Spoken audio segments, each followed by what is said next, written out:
Dan di minggu yang ketiga ini kita mulai belajar tentang medan listrik dan medan magnet. Nah, di minggu yang pertama dan di minggu yang kedua yang kita pelajari itu adalah tentang sistem koordinat. Sistem koordinat bola, kartesian, segala macam itu yang kita pelajari. Dan kita timbul pertanyaan, kenapa sih harus belajar itu?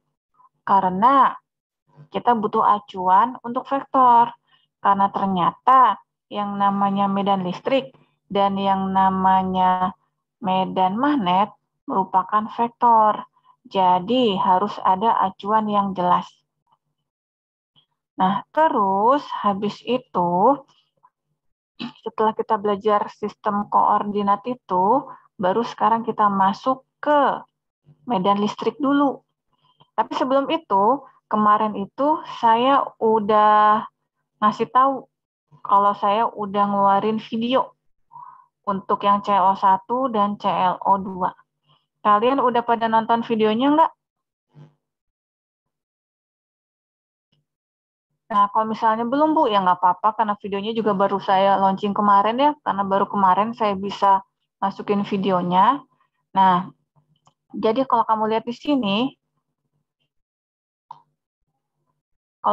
di sini, mana ya sebentar. Nah, kalau lihat di selo kalian, nah, kalau lihat untuk di selo kalian, video tentang sistem koordinat sudah saya upload di sini. Bu, sebelumnya kan juga udah ada video-video lainnya. Iya, cuman masalahnya videonya nggak salah juga sih. Cuman videonya tuh memakai bahasa Inggris. Kok kalian jago nggak masalah. Cuman videonya juga panjang-panjang. Di sini bahan yang saya berikan ada semua videonya di sini. Ini bukan PPT tapi video. Nah, terus habis itu dan bahan untuk hari ini sudah saya berikan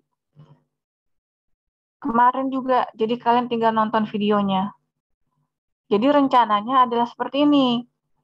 Rencananya mulai ke depannya saya akan memasukkan video-video. Jadi nanti untuk minggu depan videonya udah mulai masuk nih hari ini. Jadi kalian udah bisa nonton videonya dulu. Nah, berharap kalau kalian udah bisa belajar mandiri apa yang terjadi, jadi nanti pada saat kita kuliah di Zoom atau kita bertemu di kelas, kita tinggal membahas soal. Jadi menerangkan sedikit teori dan kemudian kita bahas soal. Kenapa? Soalnya nanti kita lihat di sini tuh banyak rumus, banyak perhitungan, banyak persamaan matematis. Nah, kalau kita nggak pernah latihan soal, kita akan merasa bingung. Sehingga kita butuh latihan soal. Cuman masalahnya adalah kalau latihan soal sendiri, terkadang keburu nggak bisa, keburu nyangkut, udah kita berhenti. Jadi kita perlu latihan soal bersama. Tapi kita cuma punya waktu 90 menit ketemuan di Zoom. Untuk itu, kalian harus bisa belajar mandiri. Nah, minggu depan jam 6.30 gitu ya. Nah, kalau kalian lihat di sini, minggu depan kita akan kuis pertama. Kuis pertama itu akan membahas CLO1 dan juga CLO2. Nah, intinya isi kuis itu adalah apa? Isi kuisnya itu adalah materi tentang sistem koordinat dan juga materi mengenai medan listrik yang kita pelajari minggu sekarang. Kuisnya kapan? Hari Rabu jam berapa ya? Hari Rabu jam 9, dulu. Jam 11 sampai jam 12.00. Ini salah ya, bukan jam 6.30 ya. Jam 11 sampai jam 12.00. Nanti ini waktunya akan saya ganti. Jadi nanti kita hari Rabu kita kuliah 1,5 jam. Habis itu 1 jam berikutnya kalian kuis, mengerjakan kuis. Nah, itu adalah tentang medan listrik dan tentang materi minggu ini. Nah, sekarang sudah jam 9.47. Kalau saya lihat ternyata saya stop share lagi. Partisipannya sekarang namanya udah sesuai semua. Oke.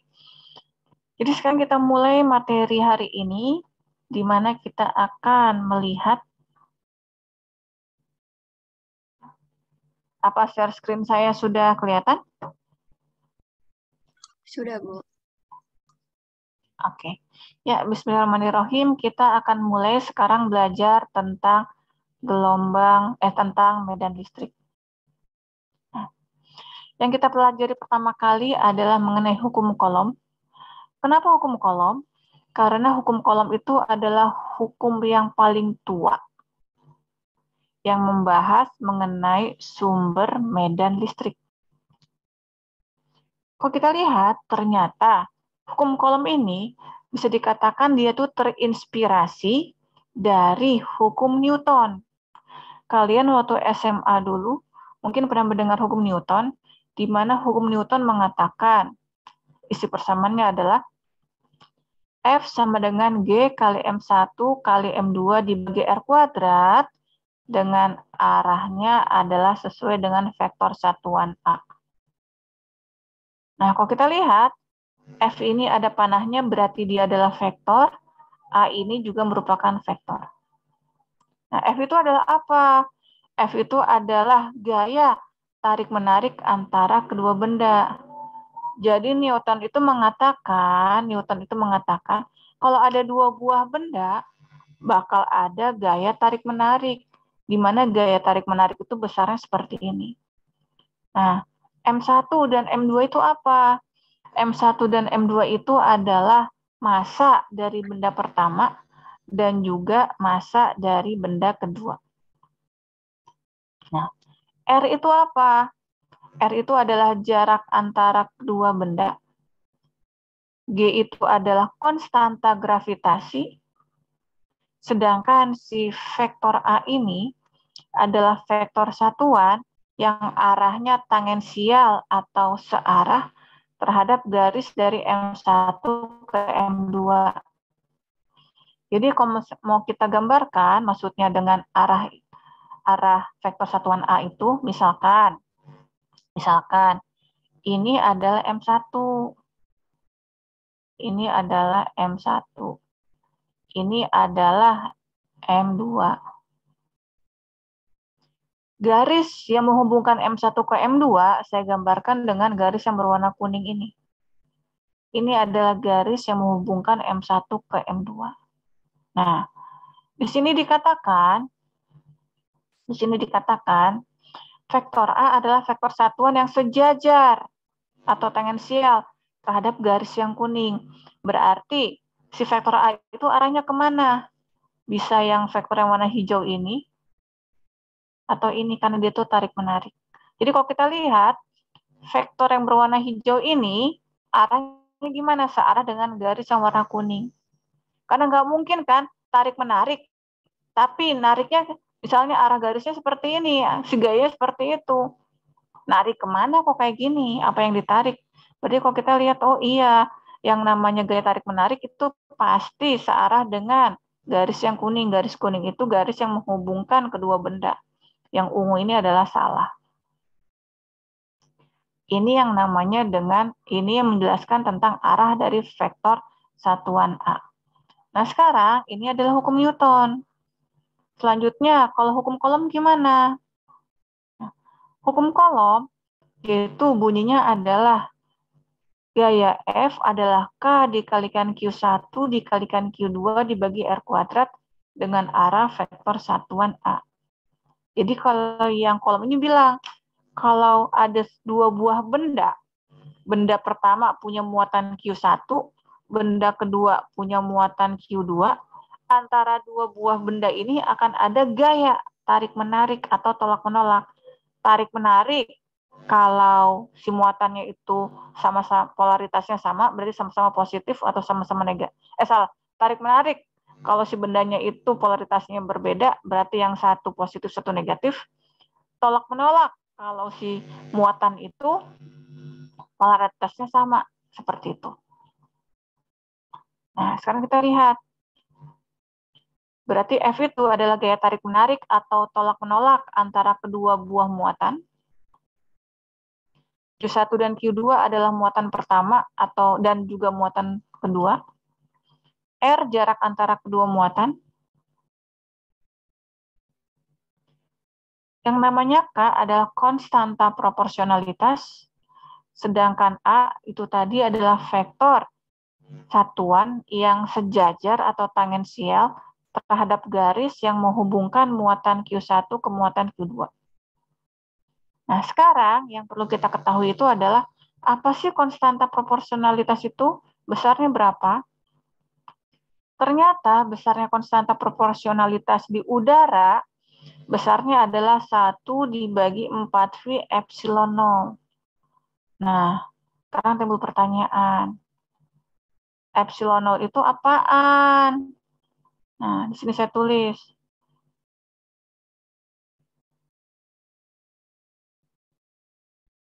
Epsilon 0 disebut dengan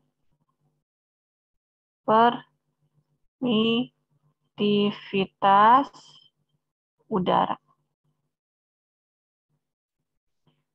Epsilon adalah permitivitas udara. Nah, timbul pertanyaan lagi.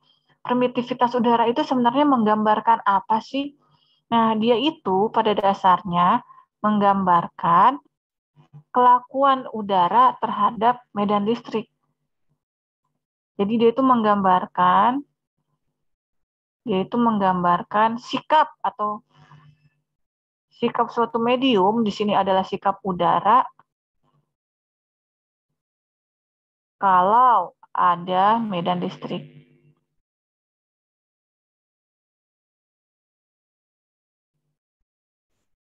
Kenapa? Soalnya nanti medium itu berbeda-beda.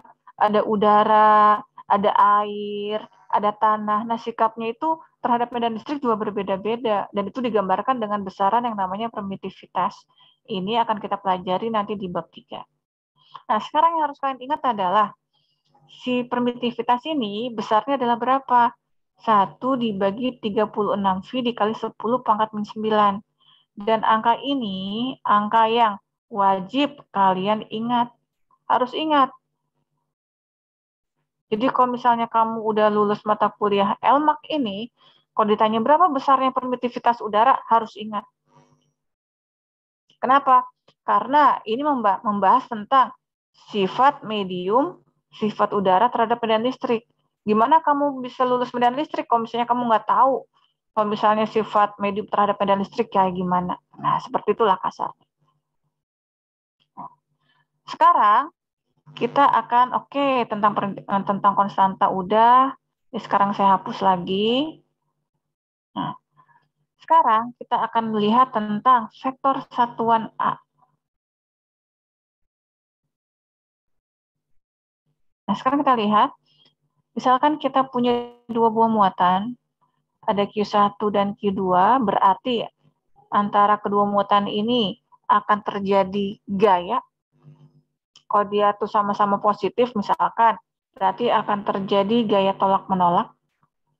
Nah, sekarang kita katakan, misalkan kita punya notasi Fi, di mana Fi adalah gaya yang diterima oleh muatan Qi. Nah, di sini saya gambarkan, ini adalah F1, berarti F1 itu adalah gaya yang diterima oleh muatan Q1. Dan di sini saya juga gambarkan ada panah yang berwarna hijau yang menandakan sebagai gaya F2, berarti gaya F2 ini adalah gaya yang diterima oleh muatan Q2. Nah, besarnya F1 adalah K dikalikan Q1 kalikan Q2 dibagi R kuadrat. Dengan arah vektor satuan, arahnya adalah dari muatan 2 ke muatan 1. Jadi kalau kita lihat, si gaya yang diterima ini arahnya dari 2 ke 1. Jadi kita sebut dengan A21. Sedangkan untuk yang hijau, berarti kalau kita lihat berapa besar gayanya, besarnya sama, magnitudenya sama, tapi arahnya kebalikan. Arahnya adalah dari muatan 1 ke muatan 2.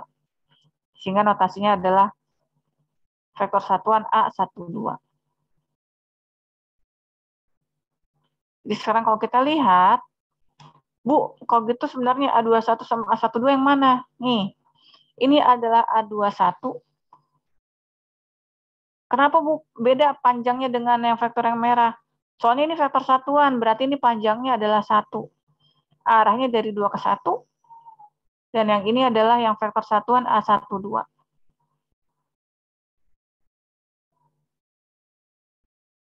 Nah, berarti dari sini bisa kita simpulkan adalah vektor satuan AIJ menandakan arah gaya yang diterima oleh muatan QJ.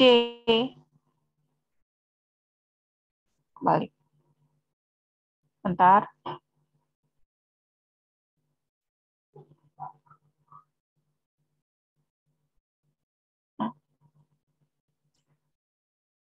Jadi vektor satuan AIJ adalah vektor satuan yang menandakan gaya yang diterima oleh muatan QJ yang arahnya dari mana? Dari muatan QI ke muatan QJ. Jadi F2 ini yang terima adalah apa? Q2. Arahnya dari mana? Dari si muatan lawannya atau enggak biang keroknya si muatan 1 ke muatan diri dia sendiri. Nah, sekarang itu adalah gaya F, di mana gaya F itu adalah gaya medan listrik. Nah, sekarang kalau kita lihat, kita akan belajar mengenai intensitas medan listrik E, di mana intensitas medan listrik ini notasinya adalah E, dan dia tuh ada panahnya, berarti dia itu merupakan vektor. Nah, sekarang kita lihat. Yuk kita pelajari apa itu intensitas medan listrik. Misalkan saya punya F2, di mana F2 itu adalah gaya yang diterima oleh muatan Q2. Besarnya seperti ini. Kalau muatan Q2 ini saya ganti menjadi muatan yang kecil harganya, saya tuliskan menjadi Q kecil, berarti gaya yang diterima oleh muatan Q2 atau muatan Q kecil besarnya menjadi seperti ini. Gak ada yang berubah, cuma sekarang tinggal Q2 diganti dengan Q kecil. Terus, nah, sekarang kita belajar yang namanya intensitas medan listrik. Intensitas medan listrik yang diterima oleh muatan Q2 adalah gaya yang dia terima dibagi dengan muatan dia sendiri. Jadi yang namanya intensitas medan listrik adalah dia nerima gayanya berapa dibagi dengan muatan dia sendiri. Sehingga besarnya intensitas medan listrik sama dengan K dikalikan Q1 dibagi R kuadrat dengan arah vektor satuan dari 1 ke 2. Dari sini kita tahu definisi medan listrik adalah intensitas medan listrik atau medan listrik pada suatu muatan adalah gaya yang diterima oleh muatan itu dibagi oleh besarnya muatan itu sendiri. Nah, sekarang buat apa sih kita belajar ini? Sekarang kita lihat. Misalkan saya punya muatan Q. Dan di atas muatan Q ini ada muatan Q1 yang jaraknya R dari muatan Q. Berarti akan terjadi gaya tarik-menarik atau tolak-menolak karena ini muatannya anggapnya sama ya, sama-sama positif, berarti akan ada gaya tolak-menolak antara kedua muatan ini. Nah, sekarang saya mau nanya, gaya yang diterima oleh si muatan Q1, arahnya kemana? Apakah ke atas, ke bawah, atau ke kiri, atau ke kanan?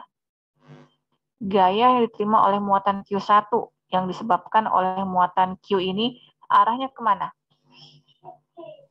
Ada yang tahu? Atas, Bu. Ke Betul. atas, Bu.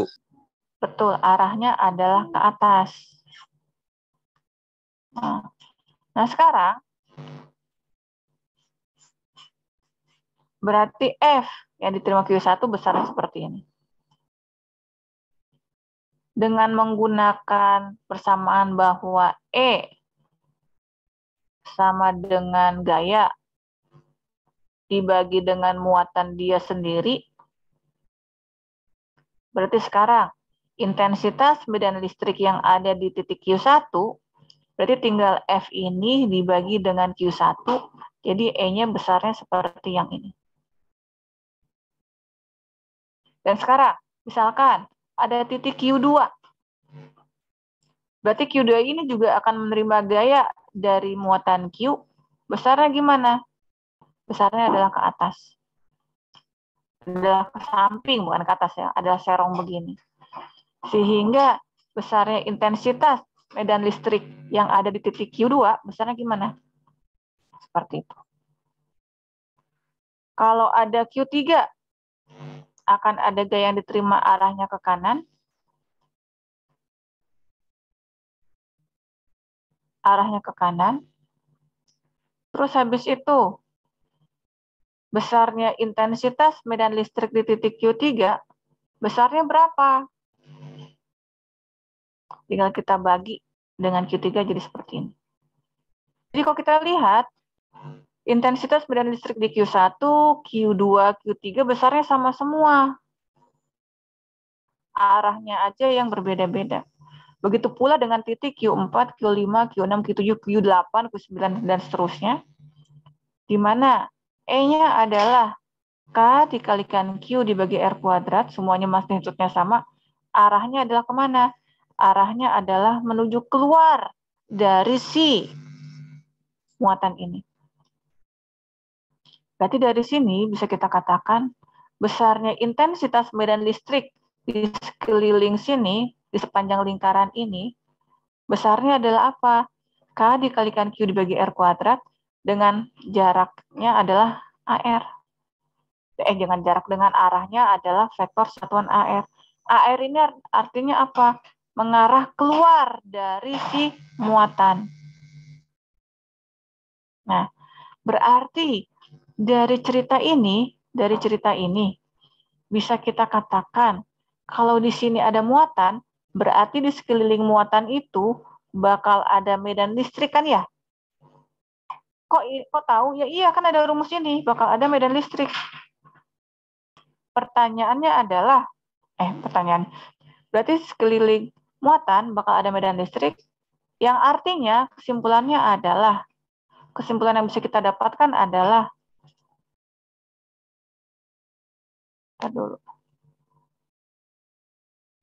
sumber dari medan listrik, berarti dari cerita ini bisa kita bilang sumber dari medan listrik adalah apa? Adalah muatan. Soalnya kan kalau misalnya ada satu muatan, di sekelilingnya bakal ada medan listrik. Berarti sumber dari medan listrik adalah muatan. Nah, dari hukum Coulomb, kita bisa tahu seperti itu.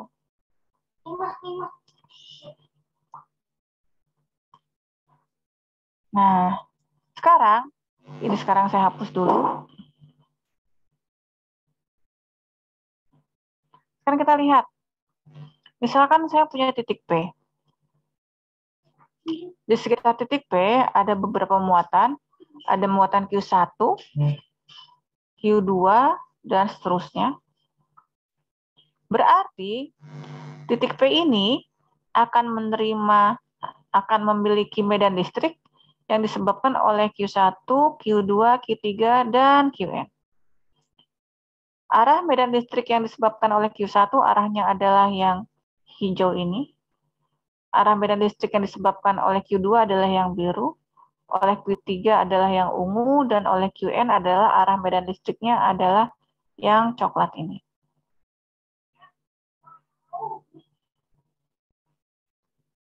Berarti E yang ada di titik P disebabkan oleh Q1 yang warna hijau, ditambah Q2 yang warna biru, ditambah Q3 yang warna ungu, ditambah Q4 yang warna orange.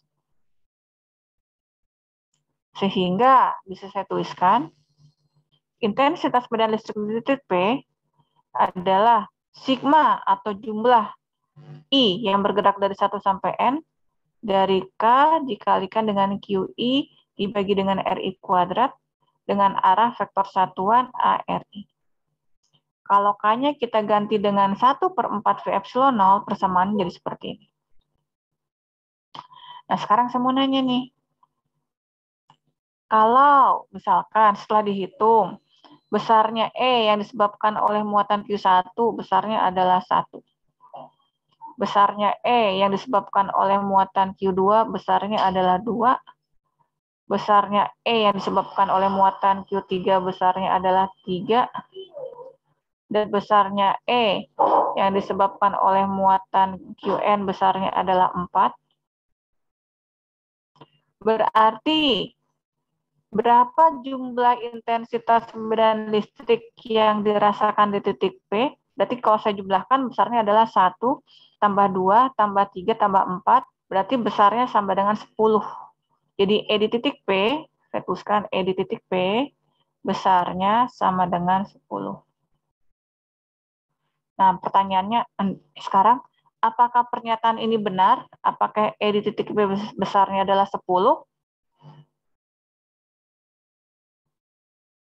Halo? Apakah E di titik P besarnya adalah 10? Salah, Bu. Kenapa salah? Karena arahnya beda-beda. Betul. Besarnya bukan sama dengan 10. Karena ini kan arahnya beda-beda. Jadi nggak bisa langsung dijumlahkan. Itu harus kita ingat kalau yang namanya medan listrik itu adalah vektor. Jadi ada arah dan kita tidak bisa sembarang menjumlahkan. Nah, ini tentang hukum kolom. Nah, ini saya hapus lagi.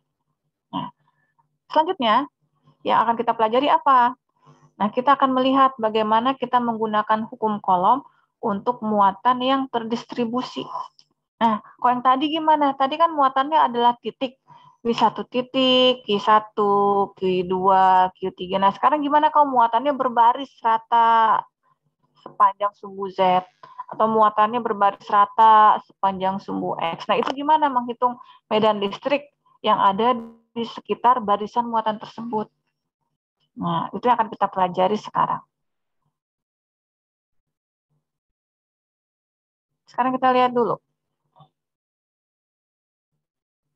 Nah, sekarang kalau kita lihat, yang namanya muatan itu bisa satu, bisa banyak. Kalau banyak itu berarti muatannya tersebar atau terdistribusi. Nah, jenis distribusinya juga ada dua jenis. Ada yang nemplok-nemplok gitu ya, secara diskrit, terpisah gitu ya. Jadi yang ini kelompok satu, yang ini kelompok muatan yang berikutnya. Ada yang muatannya terdistribusi secara kontinu. Nah, kita lihat dulu untuk yang diskrit. Kalau misalnya di sebuah titik, contoh kasus yang tadi, di sebuah titik, di sebuah daerah, ada ini muatan diskrit, ini Q1, ini Q2, ini Q3, ini titik P. Berarti besarnya intensitas medan listrik yang dirasakan di titik P adalah penjumlahan intensitas medan listrik yang disebabkan oleh Q1 ditambah intensitas medan listrik yang disebabkan oleh Q2 ditambah intensitas medan listrik yang disebabkan oleh Q3. Sehingga nanti kita menggunakan rumus seperti ini.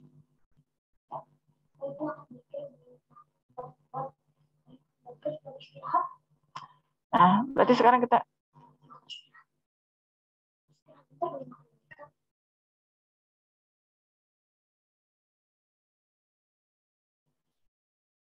Nah, sekarang kita lanjut. Jadi kalau kita lihat, oh berarti sekarang dijumlahkan, di mana kita harus ingat bahwa sigma ini adalah jumlah, artinya adalah jumlah. Nah, ini sekarang saya hapus, hapus, hapus, hapus.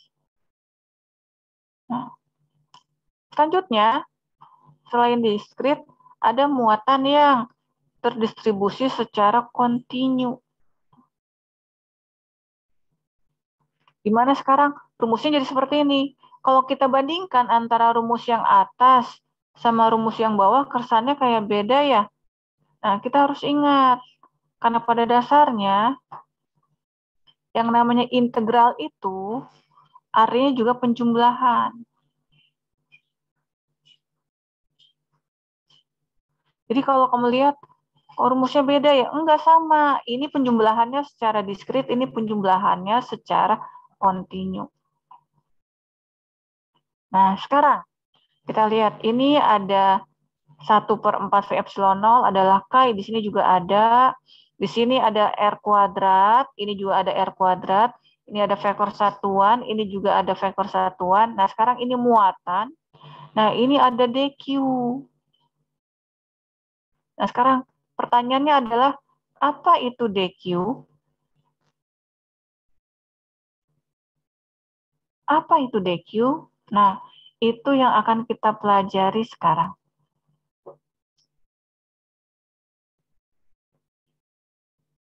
Nah, kalau kita ngomong-ngomong tentang muatan, notasi muatan itu adalah Q, di mana Q itu bisa saya katakan dengan muatan total. Nah, sekarang bagaimana dengan DQ? DQ itu adalah sebagian muatan. Nah, sebenarnya istilah DQ itu berarti adalah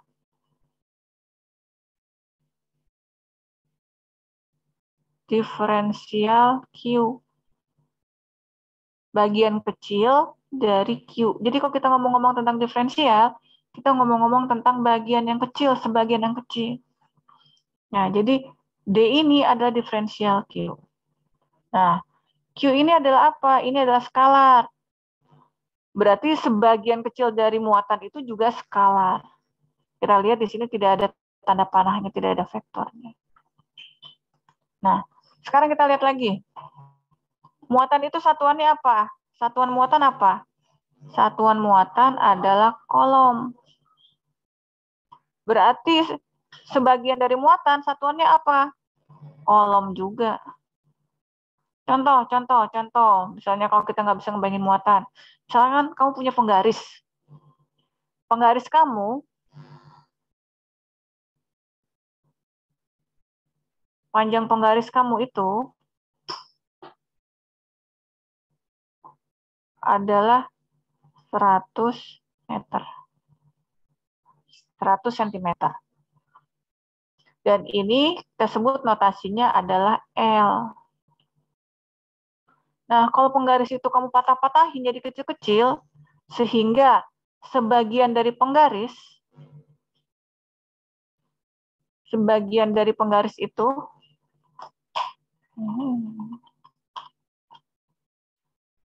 bentar.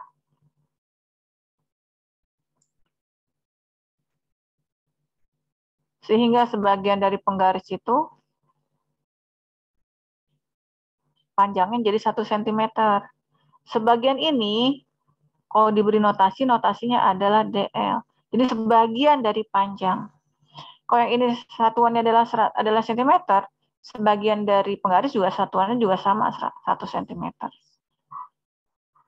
Nah, mungkin kalian bertanya, Bu, nah nanti sebelum kalian lanjut gitu ya.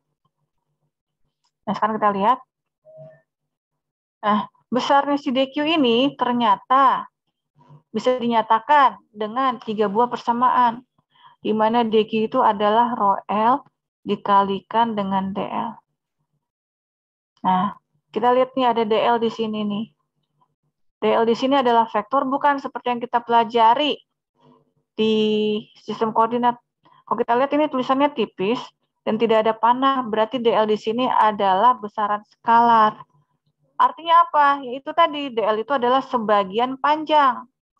L itu adalah panjang, berarti DL itu adalah sebagian panjang. Oh, saya bersihin dulu sebentar ya. Ini saya bersihin dulu. DL itu sebagian panjang. Rho L itu apa? Rho L itu adalah distribusi muatan persatuan panjang. Notasinya adalah kolom per meter. DL itu adalah panjang diferensial. atau sebagian panjang dan dia merupakan besaran skalar yang satuannya adalah meter. Berarti nanti kolom per meter ketemu meter, ini satuan jadi kolom.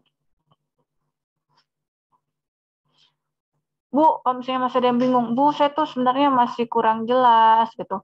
Maksudnya kolom per meter itu apa? Contohnya gini, kalimatnya contohnya ini. Contoh. Ada tali panjangnya 2 meter. Panjangnya 2 meter. Nah, di setiap tali dihubungkan dengan bola. Pada tali tersebut ditempelkan bola.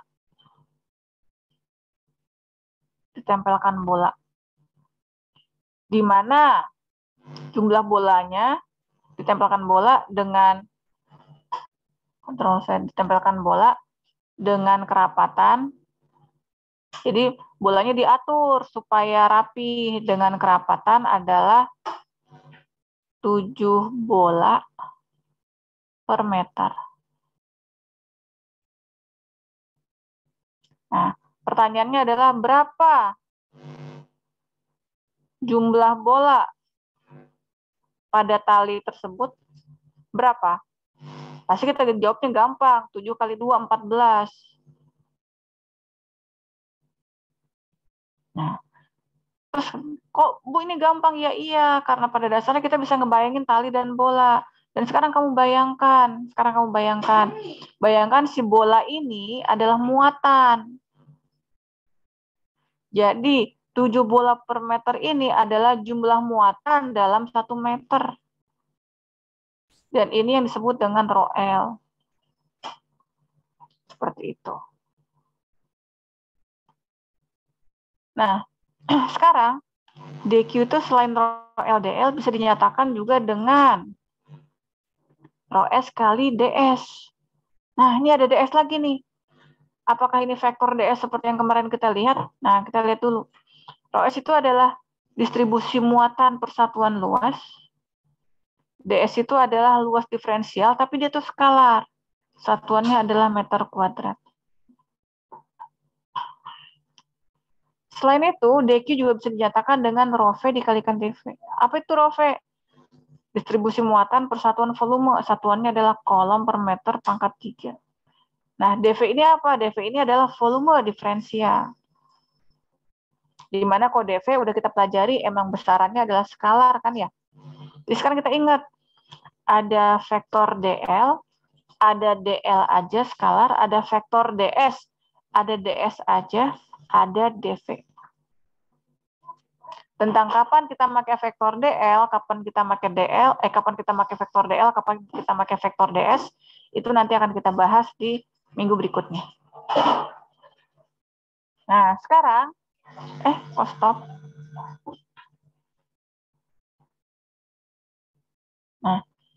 Nah, sekarang selanjutnya kita ngapain? Ternyata untuk menghitung medan listrik yang disebabkan oleh muatan yang terdistribusi secara merata atau terdistribusi secara kontinu, ada beberapa langkah. Langkah yang pertama, gambarkan posisi muatan dan titik yang akan dihitung medan listriknya.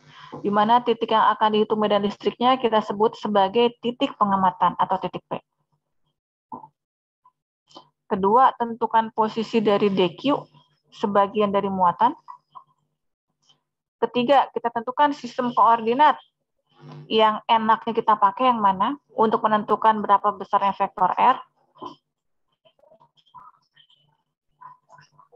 Terus yang keempat, kita tentukan magnitude dari vektor R. Terus kita tentukan vektor satuan dari vektor R, saya beri notasi vektor AR, dan juga nilai DQ. Habis itu kita buat persamaan integral untuk menghitung intensitas medan listrik dan lakukan penyederhanaan. Ini adalah prosedur yang kita lakukan untuk menghitung besarnya E. Gimana caranya?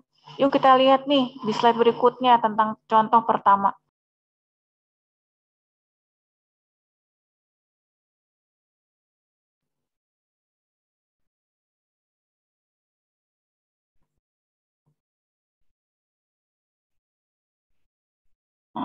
Sekarang kita lihat.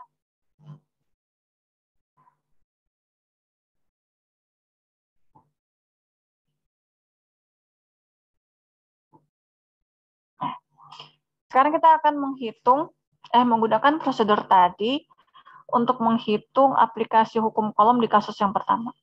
Kayak gimana? Lihat. Carilah besarnya intensitas medan listrik atau E yang ada di titik P. Titik P itu adalah titik sembarang, tapi bukan di sumbu Z, di mana si medan listrik tersebut disebabkan oleh distribusi muatan sebesar ρL. Nah, muatannya itu berbaris rapi sepanjang sumbu Z. Nah, kita disuruh menghitung E-nya gimana? Caranya gimana? Ini menggunakan prosedur seperti yang tampak pada slide. Yang pertama, kita gambar dulu. Gambar muatannya di mana, titik yang akan dihitung medan listriknya di mana. Nah, kalau kamu lihat di sini, prosedur yang berwarna hijau ini adalah prosedur yang pertama. Kita gambar dulu. Berarti di sini saya gambarkan muatan dikatakan terletak sepanjang sumbu Z. Berarti ini muatannya panjang dari Z minus tahingga sampai ke atas sampai Z plus tahingga. Nah, terus habis itu titik P-nya di mana? Bebas sembarang. Asal bukan di sumbu Z. Misalkan saya gambarkan titik P-nya di sini. Nah, langkah selanjutnya kita masuk ke langkah yang berwarna biru. Tentukan posisi dari DQ. Nah, seluruh muatan dari sumbu Z negatif sampai sumbu Z positif adalah Q. DQ adalah sebagian muatan. Berarti misalkan saya pilih DQ-nya adalah di sini. Bu, boleh nggak saya pilih DQ-nya di atas? Boleh. Misalkan, Bu, boleh nggak kalau saya pilih DQ-nya di sini, Bu? Boleh nggak saya pilih DQ-nya di sini? Boleh nggak? Boleh. Boleh nggak saya pilih DQ-nya di bawah? Boleh nggak? Boleh nggak? Halo? Boleh, Bu. Boleh. Boleh nggak saya pilih DQ-nya di tengah sini? Boleh juga. Boleh nggak saya pilih DQ-nya di sini? Boleh nggak? Boleh nggak saya pilih? Nggak boleh. Kenapa? Kan muatannya bukan di sini. Muatannya ada di sumbu Z. Seperti itu. Jadi sekarang saya pilih DQ-nya di sini. Kemudian kita masuk ke langkah yang ketiga, tentukan sistem koordinat sehingga kita bisa menentukan vektor R. Vektor R adalah vektor dari DQ ke titik P. Nah, sekarang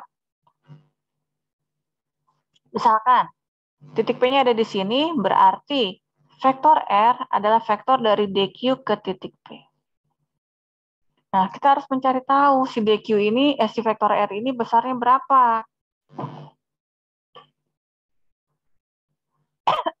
Kalau kita pakai sistem koordinat kartesian, berarti vektor R ini ternyata besarnya adalah YAY dikurangi ZAZ. Ih, tahu dari mana gitu kan ya? Kita lihat dulu untuk yang minus ZAZ. Kalau minus ZAZ ini, menurut pendapat kalian pergerakannya kemana? Ke atas, ke bawah, ke kiri, ke kanan, atau ke depan, ke belakang? Kalau kalian lihat dari gambar ini. Bawah. Ke bawah. Jadi kalau kita lihat, kalau kamu punya titik ini, dari sini turun ke bawah, itu adalah yang si minus ZAZ. Dan yang bagian YAY ini, pergerakan yang mana? Dari sini bergerak sepanjang sumbu Y. Itu adalah yang YAY. Nah sekarang, kan tadi dikatakan titik P-nya sembarang, asal bukan di sumbu Z. Kalau sekarang ternyata saya punya titik P-nya di sini, kalau kita pakai sistem koordinat kartesian, berarti sekarang saya mau nanya, vektor R-nya adalah yang mana? Nih, vektor R-nya dari DQ ke titik pengamatan. Ini adalah vektor R-nya. Ada yang bisa nebak nggak? Vektor R ini sama dengan berapa?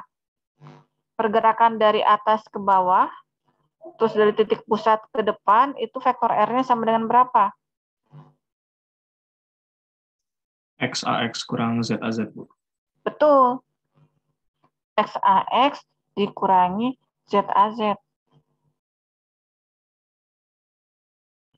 Nah, ZAZ yang mana? Pergerakan dari atas ke bawah. XAX yang mana? Dari sini ke depan.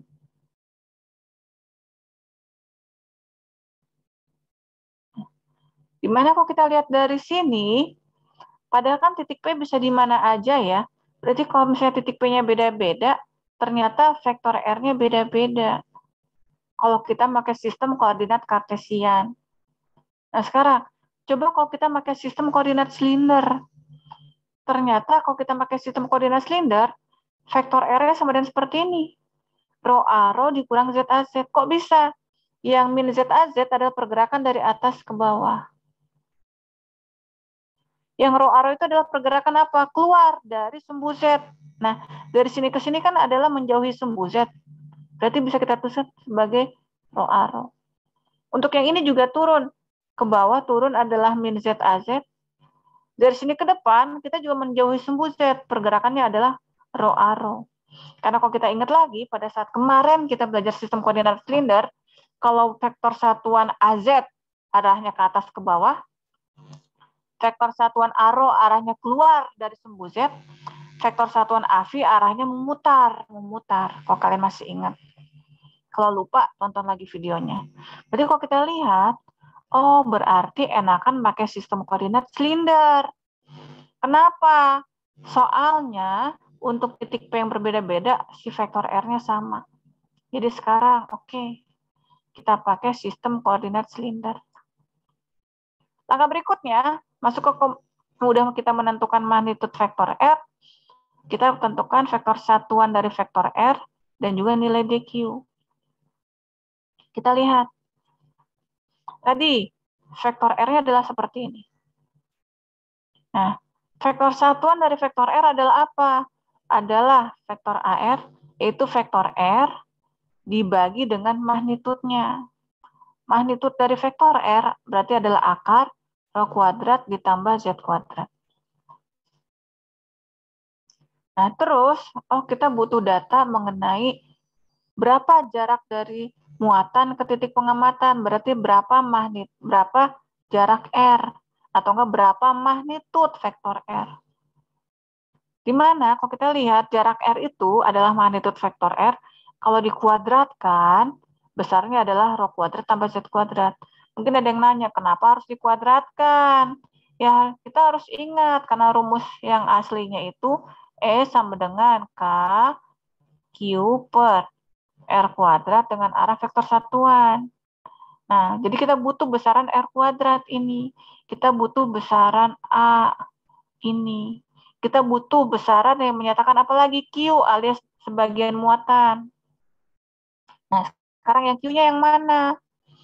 Ini kita lihat DQ. Nah, DQ adalah apa?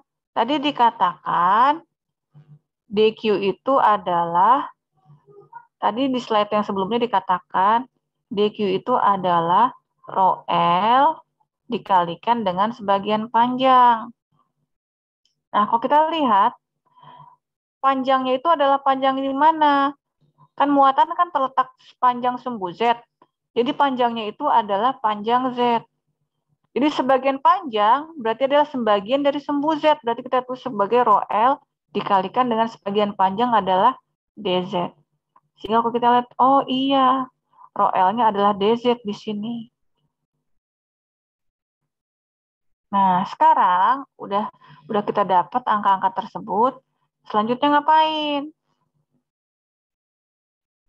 Buat persamaan integralnya untuk menghitung E dan lakukan penyederhanaan. Nah, gimana nih? Nah, ini integralnya. Rumus yang awal kita lihat itu adalah seperti ini. kita udah tahu si DQ-nya, kita udah tahu si R kuadrat udah tahu, vektor satuan AR-nya ini juga udah tahu. Tuh, akhirnya kita masukin, kita akan dapatkan integral seperti ini. Nah, kalau kita lihat, berarti ini integral terhadap muatan. Dan muatan itu sendiri terletak sepanjang sumbu Z. Dimana berarti kalau gitu batasan integral ini Z-nya dari mana? Dari minus tahingga sampai plus tahingga. Dan kita harus memecahkan integral ini. Gimana kalau kita lihat? Rumit ya. Bisa nggak sih kalau kita lakukan penyederhanaan? Oh bisa, ayo kita lihat sama-sama. Nah, penyederhanaannya bisa kita lakukan di sini. Nah, kenapa kita lakukan di sini? Kita lihat. Kalau persamaannya seperti ini, berarti arah dari medan listrik ada yang di arah arrow dan juga ada yang di arah AZ. Nah, sekarang kita lihat. Misalkan kita punya gambar ini. Kalau saya punya DQ-nya di atas, saya katakan sebagai DQ yang biru. Sebagian muatan yang ada di bagian yang biru ini akan memberikan medan listrik ke titik P, arahnya adalah ke bawah sini. Kalau saya punya muatan yang hijau ini, saya sebut sebagai DQ hijau. Sebagian muatan yang ada di DQ hijau akan memberikan medan listrik ke titik P, arahnya kemana? Arahnya ke sini. Jadi kalau kita jumlahkan, kalau misalnya arah jarak, kalau misalnya yang harus kita ingat adalah, sebentar, yang harus kita ingat adalah jarak ini dan jarak dari sini ke situ ini adalah sama. Kalau ini jaraknya adalah Z, yang ini jaraknya juga Z. Nah sekarang, berarti dari cerita sini, perhatikan dari cerita sini, kalau kita jumlahkan vektor medan listrik yang hijau ditambah vektor medan listrik yang biru, ternyata bagian, kalau kita lihat, vektor yang hijau ini bisa kita uraikan menjadi ada bagian ke atas sama bagian ke kanan. Vektor yang biru ini bisa kita uraikan ada bagian yang ke bawah sama bagian yang ke kanan. Bagian yang ke atas dan ke bawah ini bisa saling menghilangkan. Bagian yang ke atas dan ke bawah ini adalah bagian arah apa? Arah sumbu Z. Sehingga yang arah searah dan sumbu Z alias yang searah dengan vektor satuan AZ bisa saling dihilangkan. Berarti ini bisa saling dihilangkan sehingga sekarang integralnya menjadi seperti itu. Nah, digeser biar cakep. Nah, ini sekarang integral terhadap Z yang nggak ada hubungannya dengan Z keluar dari integral, sehingga kita dapatkan bentuk seperti ini. Nah, tugas kalian mencari berapa besarnya integral dari minus tahingga sampai tahingga dz per rho kuadrat plus z kuadrat pangkat 1/2. Ternyata kalau di buku kalau di buku kalkulus, ternyata integral ini kalau dihitung sama dengan ini.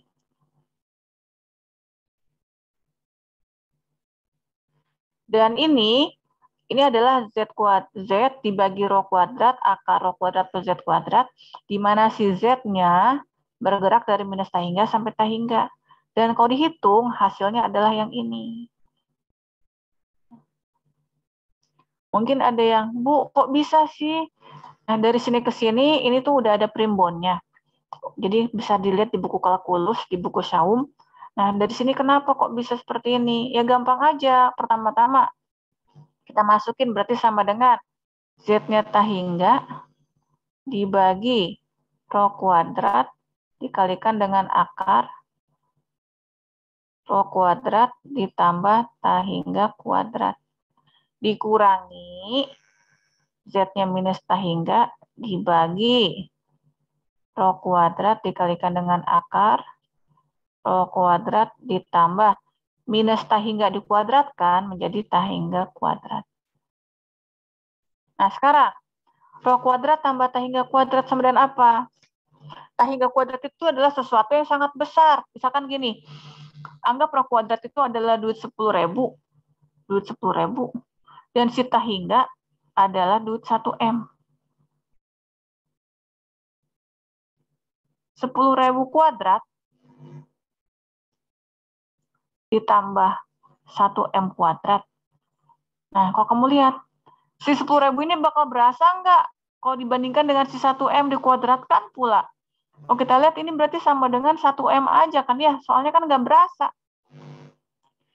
Punya 10.000 dibandingkan dengan 1M, nggak kerasa. Yang kerasa cuma kita punya 1M kuadrat. Jadi ini 1M-nya kita kuadratin. Berarti kalau kita lihat, berarti ini pada dasarnya sama dengan tahingga dibagi dengan rho kuadrat akar. Nah, ini berarti adalah tahingga kuadrat. Dikurang, ketemu dengan negatif lagi, ditambah tahingga dibagi rho kuadrat akar tahingga kuadrat. Tahingga kuadrat sama dengan apa? Ini sama dengan tahingga per rho kuadrat, tahingga kuadrat, akar dari tahingga kuadrat ya tahingga lah.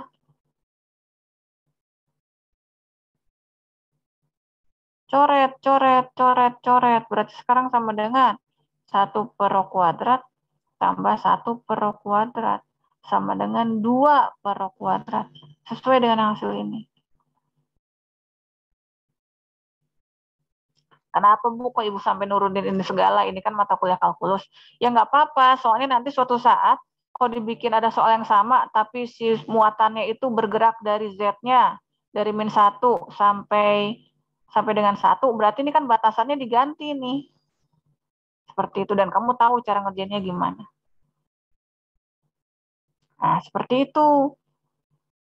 Nah, udah itu gimana? Ini saya hapus saja, atau kalian pasti udah ngerekam ya. Ini saya hapus saja.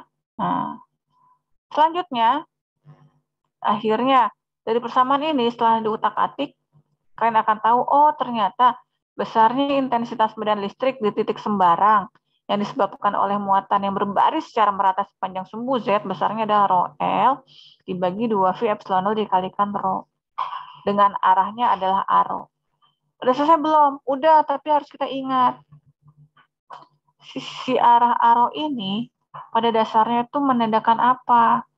Dia arahnya itu adalah menjauh dari sumbu, bukan dari sumbu Z sebenarnya, dari sumbu tempat barisan muatan berada. Kenapa sih ini penting? Soalnya biasanya kamu cuma menghafalkan rumusnya seperti ini. Yang ada di cheat sheet kamu cuma seperti ini. Tapi sekarang kita lihat. Rumus ini berlaku di mana si muatannya berbaris sepanjang sumbu Z. Nah, sekarang kita lihat. Misalkan saya punya titik P1, P2, P3, di mana titik P1, P2, P3 terletak pada bidang Z sama dengan 0. Nah, kalau kita lihat dari sini, arah medan listrik yang diterima oleh titik P1 yang disebabkan oleh muatan sepanjang sumbu Z ini arahnya kemana? Ada yang tahu nggak arahnya kemana? Ke atas, ke bawah, ke depan, ke belakang? Depan. Arahnya ke depan. Untuk titik P3 arahnya ke samping. Untuk titik P2 arahnya keluar dari sini. Dari sumbu Z. Dan ini kan rumusnya, saya tulis lagi di sini. Rumusnya itu adalah E sama dengan rho L per 2V epsilon 0 dikalikan rho R. Dan sekarang pertanyaan saya adalah, di titik P1, si rho-nya itu adalah jarak yang mana, panjang yang mana? Di titik P1, si rho-nya adalah panjang dari P1 ke sini. Nah, di titik P2, si rho-nya adalah yang mana? Jarak dari sumbu Z ke titik sini. Nah, di titik P3, si rho-nya adalah yang mana? Yang ini. Nah, sekarang si muatannya ternyata tiduran. Dia tuh ada sepanjang sumbu X misalkan. Nah, ada titik P1, P2, P3, di mana titik P1, P2, P3, titik P2 dan P3 terletak pada bidang Z sama dengan 0. Nah, sekarang kalau dilihat dari sini, untuk P1, arah medan listriknya kemana? Atas. Ke atas. Ke atas. Untuk P3, arah medan listriknya kemana?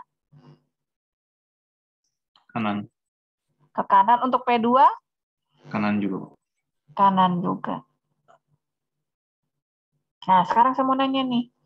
Untuk P1, si besarnya rho ini adalah jarak dari titik pengamatan ke barisan muatan yang terdekat. Berarti untuk titik P1, si rho-nya yang mana? Si rho-nya adalah yang ini. Untuk titik P3, si rho-nya yang mana? Rho-nya adalah panjang yang ini. Rho yang ini ya. Untuk titik P2, rho-nya yang mana? Panjang yang itu. Nah, jadi kalian jangan salah. Jangan langsung, oh rumusnya yang ini, langsung pakai. Lihat dulu, barisan muatannya ada di mana. Jadi kalian harus bisa menghitung rho-nya berapa. Dan untuk titik P1, kalau saya tuliskan, untuk titik P1, berarti E sama dengan bla bla bla dikalikan dengan arah vektor satuannya kemana untuk titik P1? Berarti adalah AZ. Untuk titik P2 dan P3 bukan ARO lagi, harus kamu ganti dengan apa? Dengan AY. Nah, ini gunanya kalian mengerti rumus ini datangnya dari mana. Kalau kalian langsung pakai rumus ini tanpa mengerti gimana prosesnya, pasti kalau soalnya berbeda pasti salah. Sampai sini jelas? Nah, berikutnya kita akan masuk ke kasus kedua. Bisa hapus dulu. Nah, kita akan masuk ke kasus kedua.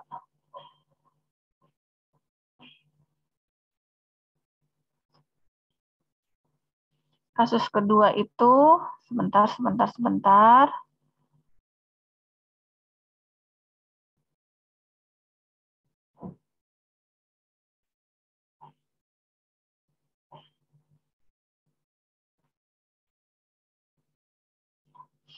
Kasus kedua gimana? Ini kita lihat.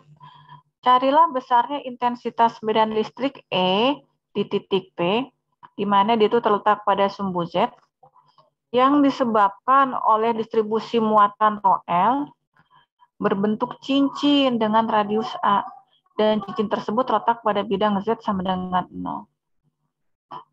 Gimana? Yuk gambar dulu nih. Yang hijau gambarkan posisi muatan. Nah, kita lihat nih, langkah pertama yang hijau gambarkan posisi muatan. Berarti sekarang kita lihat.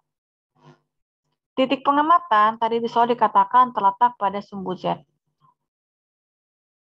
Terus muatan berupa cincin dengan radius A terletak pada bidang Z sama dengan 0. Berarti ini adalah gambar barisan muatannya. Jadi kita gambarkan ini adalah muatannya itu berbaris rapi, membentuk cincin yang radiusnya adalah A.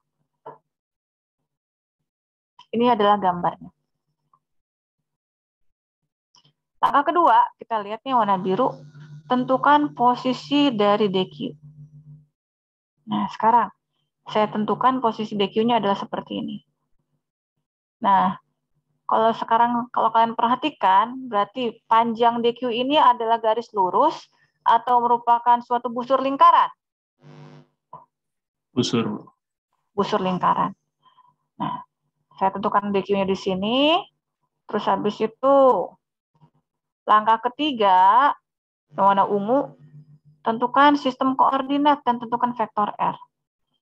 Nah, kalau kita lihat, kalau misalnya udah ada lingkaran-lingkaran kayak gini, udah nggak mungkin kalau kita pakai sistem koordinat kartesian. Kenapa? Ya kan kalau kartesian mah datar-datar semua lah ya, pasti akan sulit. Jadi kita pasti pakai sistem koordinat silinder. Vektor R yang mana? dari DQ ke titik P. Nih, vektor R-nya seperti itu. Nah, sekarang saya mau nanya nih. Berarti kalau kita lihat vektor R-nya seperti sini, berarti berapa besarnya vektor R? Ada yang tahu nggak? Dari sini kita masuk ke dalam, terus habis itu dari sini kita ke atas. Berarti ada yang tahu nggak kira-kira berapa besarnya vektor R? Min ro aro tambah ZAZ, Bu. Nah, temennya ada yang bilang min rho aro tambah zeta z. Hampir benar. Tapi bukan min rho aro, tapi min A aro. Kenapa min A? Kan kita udah tahu ini radiusnya, jaraknya adalah A. Iya nggak? Jadi min A aro itu yang mana? Pergerakan dari sini ke dalam. Kenapa bukan rho? Karena ini kan tadi udah dikatakan radius ini udah fix adalah A cincinnya. Ditambah dari Z. AZ adalah dari bawah ke atas. Nah, ini adalah vektor R-nya. Oke ya.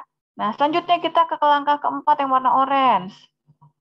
Tentukan magnitud vektor R udah, tentukan vektor satuan AR udah, vektor satuan AR itu adalah vektor R dibagi magnitudnya, berarti seperti ini. Terus habis itu kita perlu tahu panjang R kuadrat, berarti magnitud vektor R ini kita kuadratkan, adalah seperti ini. Nah, sekarang tentukan nilai DQ. Kita harus ingat,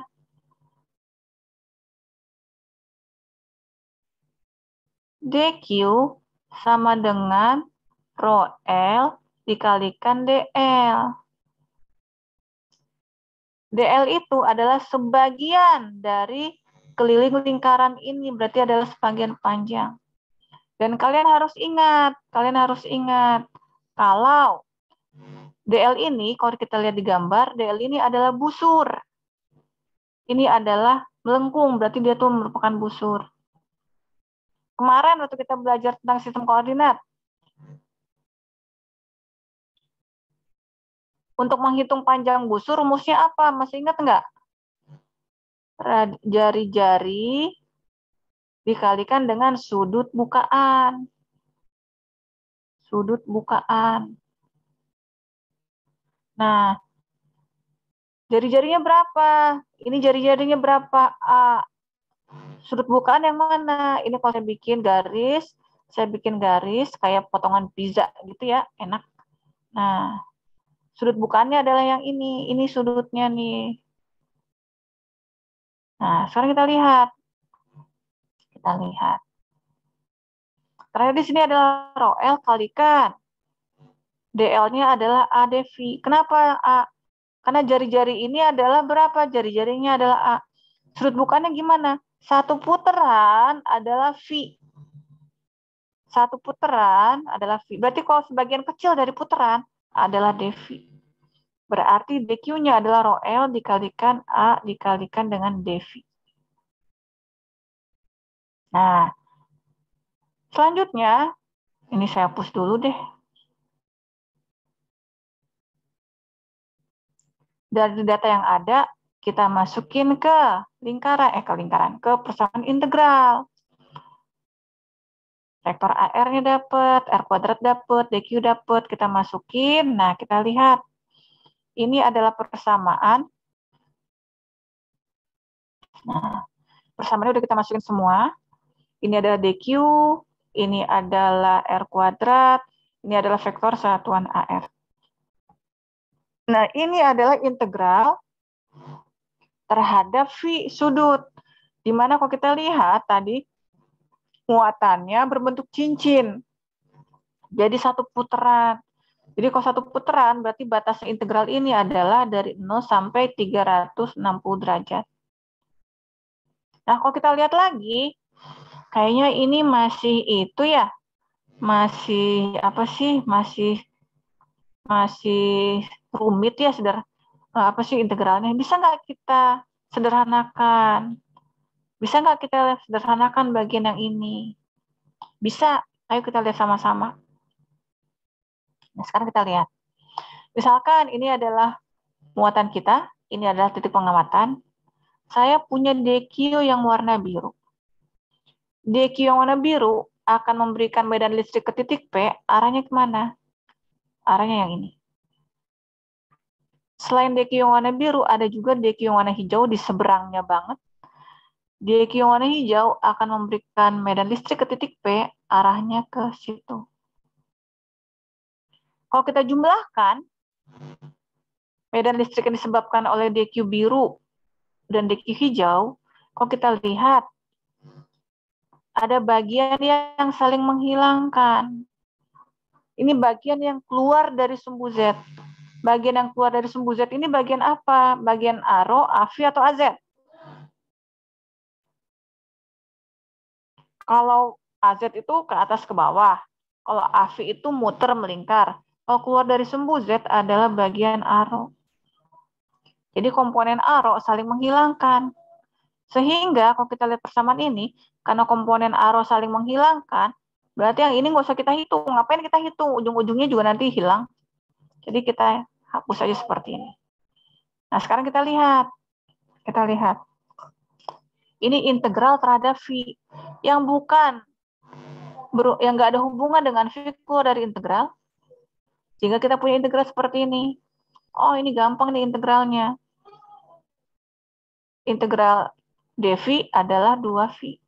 Nah, berarti sekarang kalau kita lihat, berarti besarnya intensitas medan listrik yang dirasakan di titik P, besarnya adalah apa? Rho L dikalikan A dikalikan Z per 2 epsilon 0 bla bla bla. A itu apa?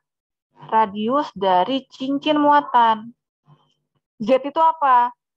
Z itu adalah tinggi dari si titik P terhadap cincin muatan. Nah, yang harus kita perhatikan adalah AZ. Maksudnya apa sih?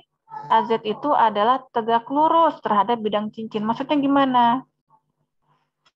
Kalau saya punya gambar seperti ini, medan listrik yang diterima di titik P arahnya kemana? Ke atas. Dan arah ke atas ini adalah tegak lurus terhadap bidang cincin. Bidang cincinnya kan adalah bidang Z sebatera. Bidang cincin kan adalah bidang Z sama dengan 0. Tegak lurus berarti adalah yang ini.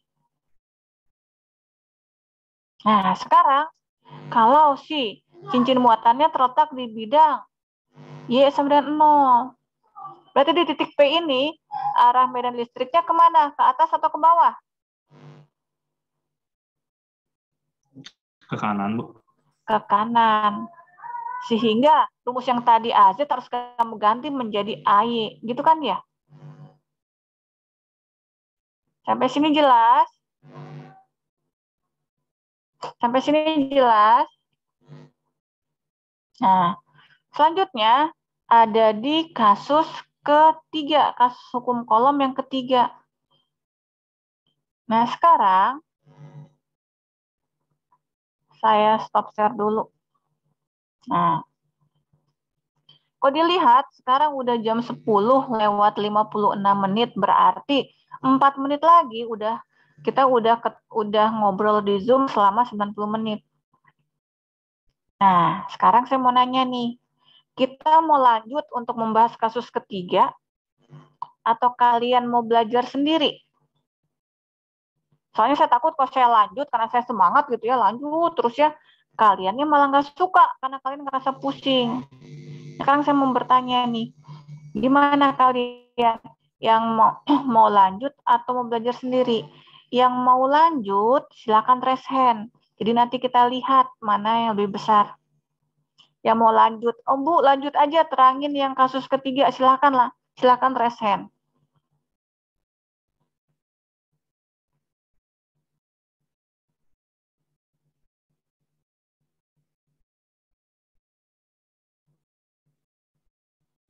Kalau saya lihat nggak ada yang raise hand nih. Oh ada beberapa orang. Oke, saya tunggu.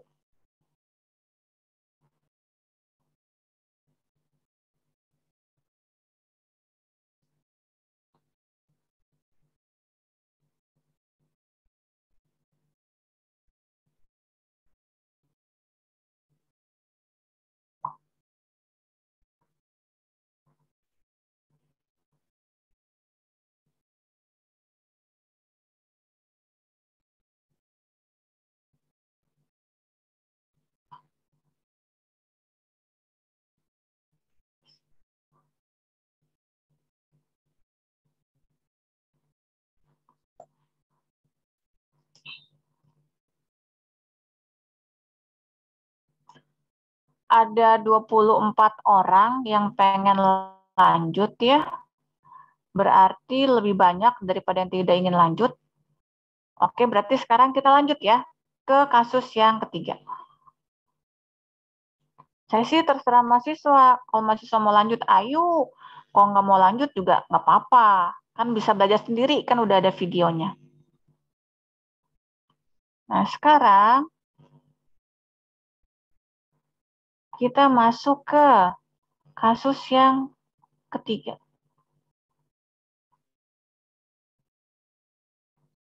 Bentar ya.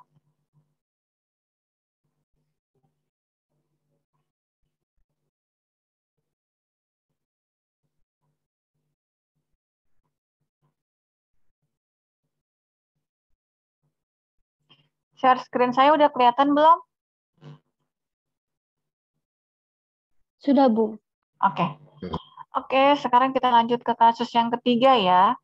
Nah, kasus ketiga ini menarik nih, soalnya beda. Carilah besarnya intensitas medan listrik P di titik P.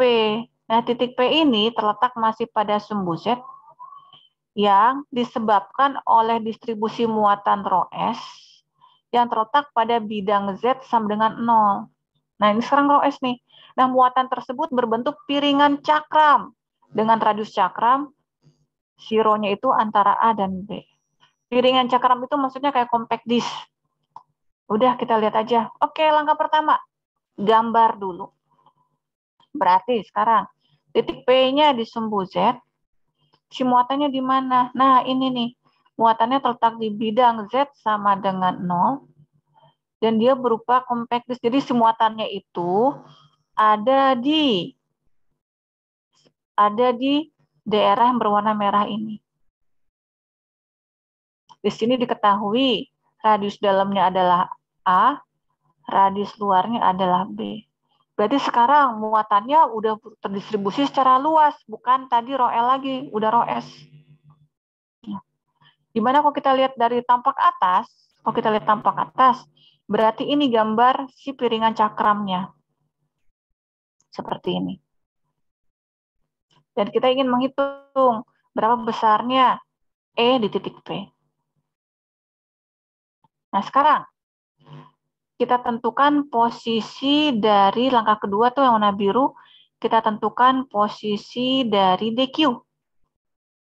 Nah, berarti kalau Q adalah seluruh muatan yang berwarna merah ini, DQ adalah sebagian muatan, berarti si DQ-nya itu juga merupakan sebuah bidang. Nih, saya gambarkan ini DQ-nya adalah yang warna biru. Udah menentukan posisi DQ, kita masuk ke langkah yang warna ungu. Di mana sebelum kita masuk ke langkah yang warna ungu, kita lihat dulu nih. Dilihat dari tampak atas, berarti ini adalah DQ. Dia itu adalah sebuah bidang. Dan ini kan DQ-nya gede. Iya, padahal kan aslinya DQ itu harusnya kecil. Sehingga kalau dia kecil, saya bisa anggap ini tuh sebagai kotak. Bisa saya anggap sebagai kotak. Nah, si DQ ini sendiri, panjang kotaknya sebelah sini, sisi yang sebelah sini panjangnya berapa? Ini tuh perubahannya adalah perubahan yang terkait dengan panjang ρ. Berarti ini adalah dρ. Sedangkan yang ini panjangnya berapa? Ini tuh adalah panjang busur. Berarti adalah ρ dV. Kenapa bukan A dV atau B dV? Nah, kita lihat ya. Harus kita lihat. Busur ini kita nggak tahu radiusnya berapa. Yang pasti radiusnya itu di antara A dan di antara B. Di antara A dan B. Tapi pastinya kita nggak tahu. Karena kita nggak tahu pastinya berapa, kita sebutkan si busur ini radiusnya adalah ρ. Sudut bukaannya tetap dV. Ibu pengaruhnya itu kemana? Nanti akan kita lihat. Nah, tentukan sistem koordinat yang pasti kita akan pakai silinder. Sehingga sekarang ini tentukan vektor R. Nah, vektor R ini adalah berapa? Vektor ini adalah masuk. Nah, sekarang baru ini minus ρ A ρ. Kenapa? Karena kita nggak tahu ini tuh radiusnya berapa. Kok bisa nggak tahu sih, Bu? Nah, soalnya sekarang kita lihat lagi. Yang namanya DQ bentuknya bisa ada di sini. Oh, kita lihat. Yang namanya DQ bentuknya bisa ada di sini. Bisa ada di sini. Bisa ada di sini. Ini bukan garis ya, bidang. Bisa ada di sini. Itu DQ tuh, bisa macam-macam. Sehingga jarak dari, kalau misalnya kita bikin vektor R dari sini ke sini, dari sini ke atas, atau segala macam, jaraknya nggak ketahuan. Makanya kita tuliskan jarak masuknya sebagai variabel aja, minus rho A rho. Nah, ke atasnya udah pasti. Ke atasnya udah pasti, dari sini ke titik P, plus. Ini minus rho A rho, plus. ZAZ-nya adalah dari bawah ke atas. Ini adalah vektor R-nya. Sekarang masuk langkah keempat. Udah dapat vektor R, tentukan vektor satuannya. Tentukan R kuadratnya. Nah, sekarang tentukan DQ-nya. DQ adalah rho S kali DS. DS itu adalah sebagian luas yang biru ini. Tadi berapa DS-nya? D rho dikalikan rho dV. D rho dikalikan rho dV. Nah, kalau kita lihat, oh iya, ini DS-nya seperti ini sekarang. Kan tadi kan harus kita ingat ya. Tadi kan jangan lupa, Bu, kok bisa sih? Kok bisa sih? Mungkin kalian bingung. Kan harus ingat. Kan DQ itu bisa sama dengan rho L dL. Bisa juga sama dengan rho S dikalikan DS.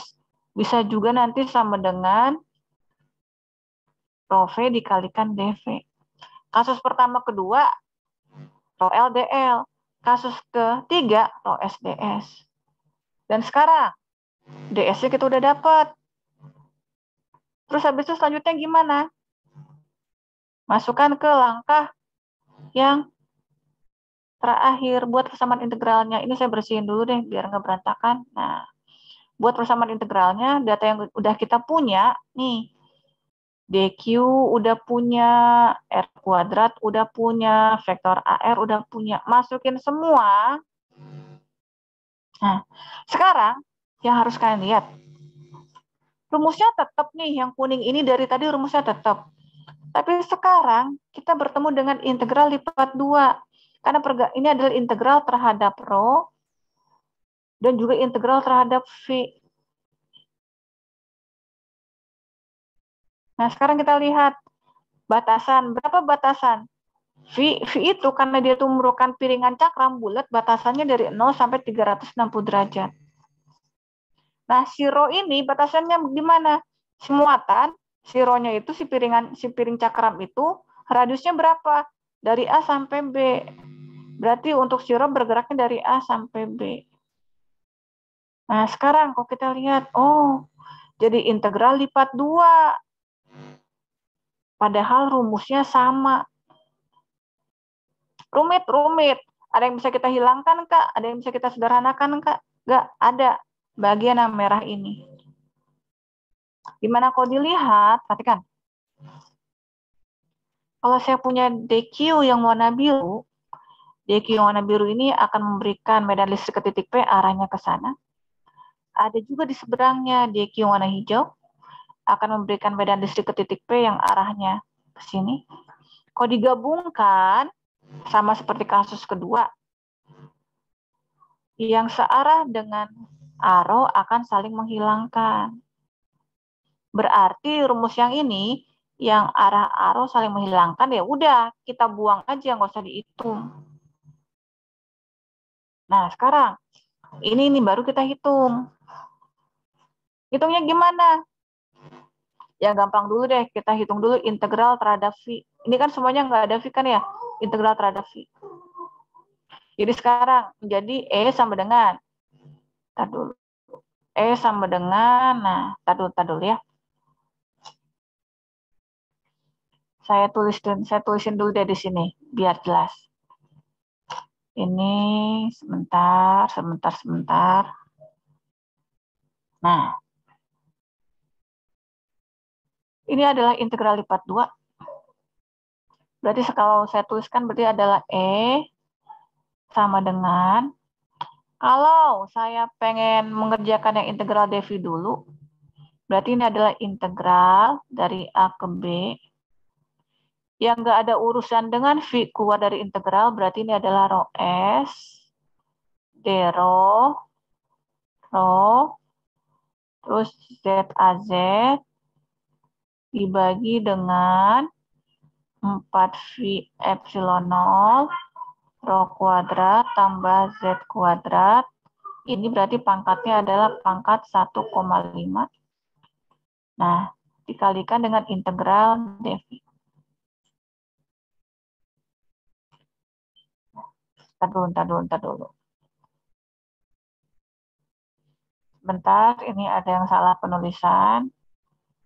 Nah, penulisan ini bisa saya tuliskan kosin, nah, seperti ini. Terus ini adalah dero. Berarti ini bisa saya tuliskan menjadi integral dari A sampai B, rho S, rho Z, AZ, per 4V epsilon 0, rho kuadrat plus Z kuadrat, pangkat 1,5. Integral ini menjadi berapa? Menjadi 2V. Ini coret jadi 2. Sehingga berarti nanti ini saya hapus. Ini saya hapus. Nah, 2-nya saya gedein nih. Jadi 2. Sehingga akhirnya saya dapat integral seperti ini. Di mana integral yang putih ini, yang saya bikin ini, sama dengan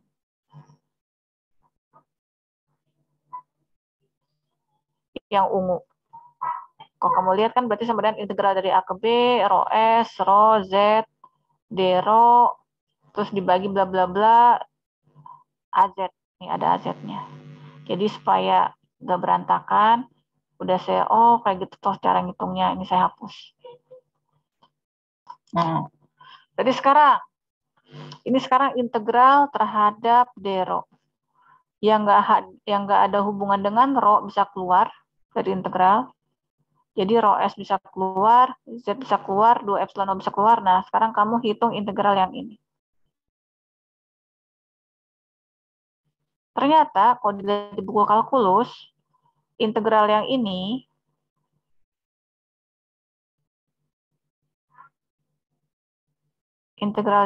kalau kamu lihat di buku kalkulus sama dengan ini.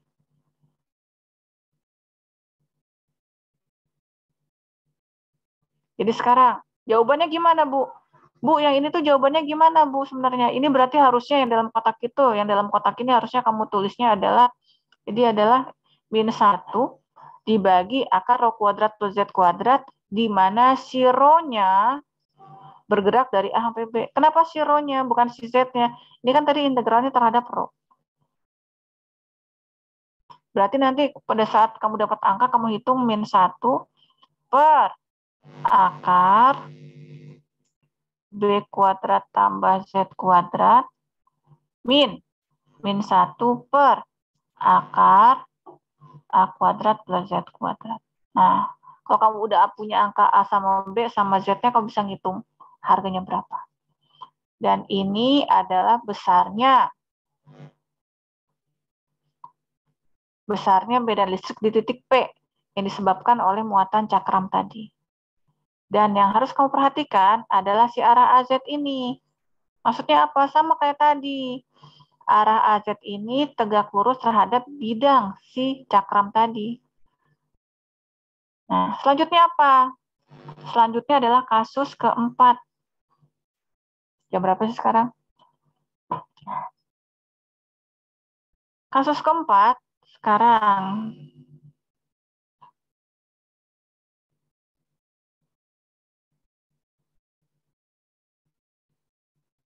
adalah, kita lihat lagi kasus yang terakhir nih.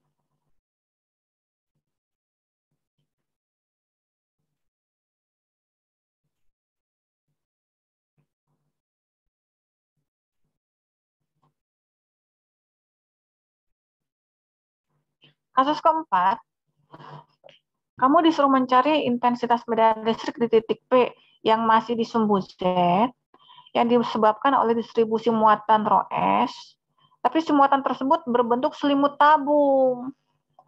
Nah, radius tabungnya adalah A, dan tinggi tabungnya adalah B. Kayak gimana sih? Gambar dulu, warna hijau. Gambar dulu, warna hijau. Berarti ini titik P-nya. Si muatannya berbentuk apa? Nah, ini nih, berbentuk tabung. Jadi dia tuh bolong, tengahnya bolong. Gitu ya. Berarti kalau tengahnya bolong harusnya sebenarnya, kalau gambarnya beneran sih ya, ini saya gambarnya ada yang salah. Kalau gambarnya beneran, harusnya ini tuh warnanya, harusnya ini tuh warnanya putih gitu ya. Nah, ini tuh tengahnya bolong gitu loh.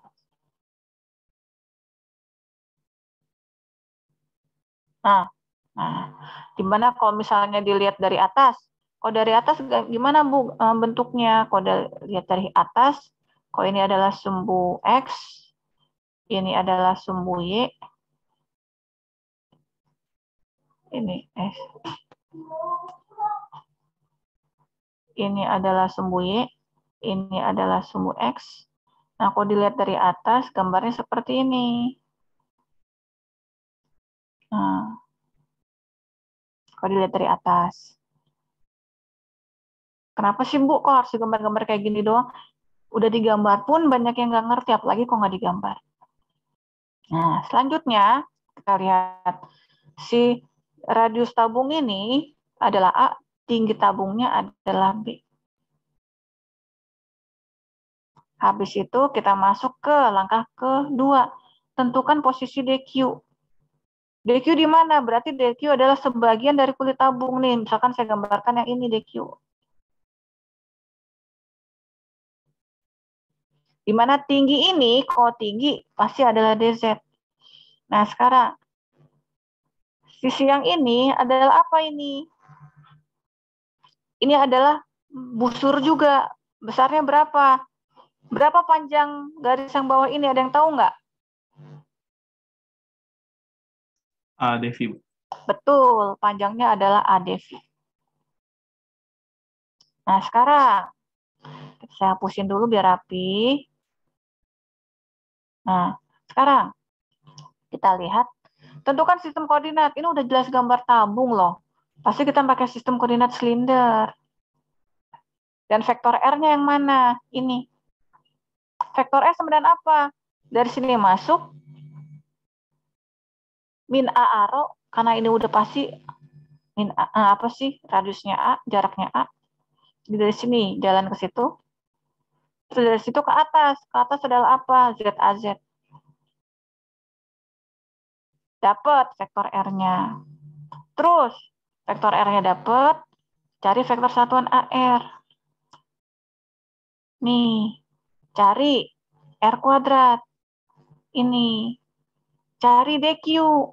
DQ adalah rho S kali DS. DS-nya apa tadi? DS itu adalah sebagian luas dari DQ. Berarti adalah DZ dikalikan ADV. Nah, udah nih. Udah ada data-data ini, masukkan ke rumus yang tadi. Rumusnya itu-itu aja.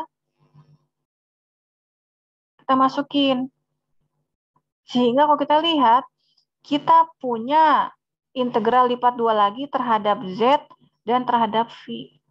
Karena dia tuh tabungnya bulat, si V-nya dari 0 sampai 2V. Nah, si Z-nya dari mana? Tinggi tabung berapa? B. Dari 0 sampai B. Berarti batasan Z itu dari 0 sampai B. Rumit kan? Bisa disederhanakan nggak? Bisa. Dan kita udah bisa nebak kayak kasus 2 sama 3. Bagian yang arrow akan saling menghilangkan. Sehingga persamaannya jadi seperti ini. Udah, kita hitung integralnya. Pertama kita hitung dulu integral terhadap dV. Ini karena dV yang paling sederhana. Tinggal kita ganti dengan 2V ini dapat. Terus sekarang jadi integral terhadap Z.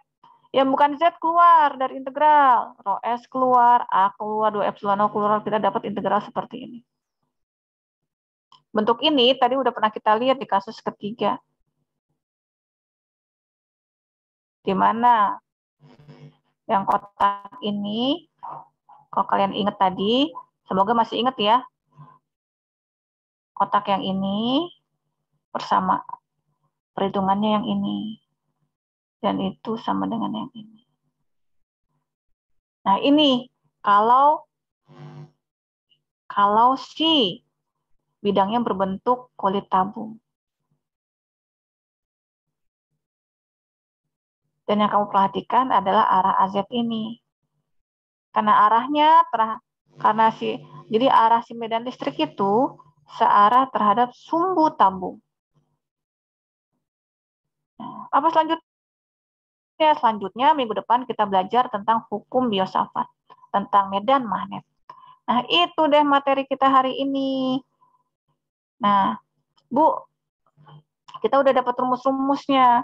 Nah, sekarang gimana? Nanti kamu latihan. Gimana menghitung? Kamu latihan gimana cara menghitung medan listrik dari berbagai kasus itu. Kalau nanti misalkan tadinya sumbu Z, barisannya ternyata nanti dirubah ke sumbu Y. Nah, kamu hitung sendiri. Karena itu nanti akan menjadi bagian dari kuis. Seperti itu.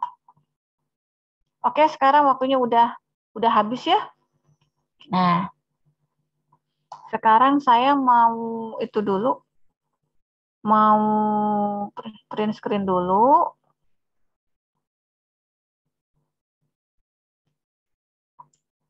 Oh ya, nanti untuk Nancy, kamu nanti uploadnya di link yang sama ya, soalnya link yang kamu berikan itu saya masukkan ke Selo. Jadi nanti teman-temannya yang butuh. Oh, itu udah ada daftar yang bersedia on cam ya? Oke. Sekarang tanggal berapa sih? 9, Bu. Tanggal 9. Jadi Nancy tolong kamu masukin terus di link yang sama yang Google Drive itu. Jadi biar kitanya nanti nggak bingung pada saat kita nyari-nyari. Wah, harusnya ada di mana ya? Rekaman kamera ada di mana ya? Seperti itu. Baik, Bu. 9 Maret 2022.